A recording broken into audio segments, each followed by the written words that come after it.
नमस्कार, मी आज आहे सोलापूरमध्ये।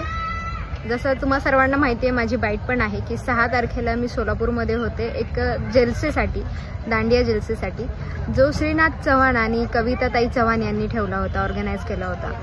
तर आज मी 6 वाजल्यापासून इथे सोलापूरमध्ये आहे, आपल्या सोलापूरमध्ये आहे।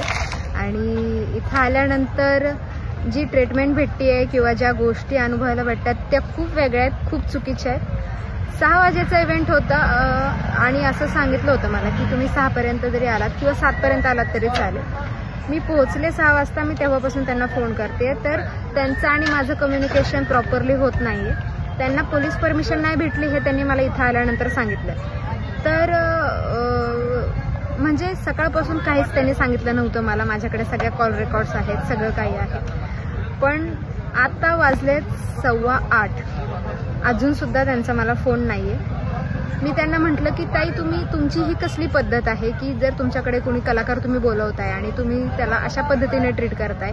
मी कुठे थांबायचं म्हणून मी आज सिद्धेश्वर मंदिराच्या इथे येऊन थांबलीये। 2 तास झाले त्यांच्या फोनची वाट बघते। मग अशी त्यांना फोन केला अर्ध्या तासापूर्वी, तर ते मला म्हणतात कुठेतरी रूम घ्या ना, मी पे करते। म्हणजे तुम्ही आपल्यासाठी आपल्या गावामध्ये आपल्याच व्यक्तीला बोलवताय, एका कलाकाराला बोलवताय आणि त्याची एवढी डिसरिस्पेक्ट करताय तुम्ही। कलाकार एक रिस्पेक्टचा भुकेला असतो, त्याच्या मान सन्मानासाठी तो इथपर्यंत आलेला असतो। आज तुम्ही पोस्टर छापताय, माझ्यासोबत अंजली ताई पण आहेत, बरोबर, स्वामी भक्त नारायणकर दादा पण आहेत।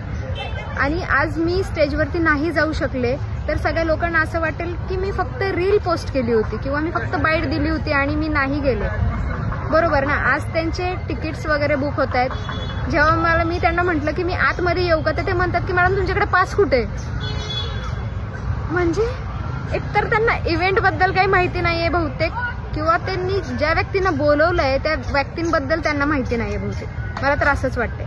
आणि ही डिसरिस्पेक्ट जी झाली आहे ना, ती मी कधीच विसरणार नाही। मी तर म्हणेन की ह्या लोकांनी जर इव्हेंट ठेवला तर प्लीज कधीच कोणी त्यांच्यावरती किंवा त्यांच्या शब्दावरती विश्वास ठेवून तिथपर्यंत जाऊ नका। ते स्त्री सन्मानाबाबतीत त्यांनी व्हिडिओज वगैरे पोस्ट केलेले आहेत कविताताईंनी, बरोबर। आणि त्यांनी आज माझ्यासोबत काय केलं ह्याचा थोडासा विचार करूनच सगळ्यांनी पाऊल उचलावा। जय महाराष्ट्र।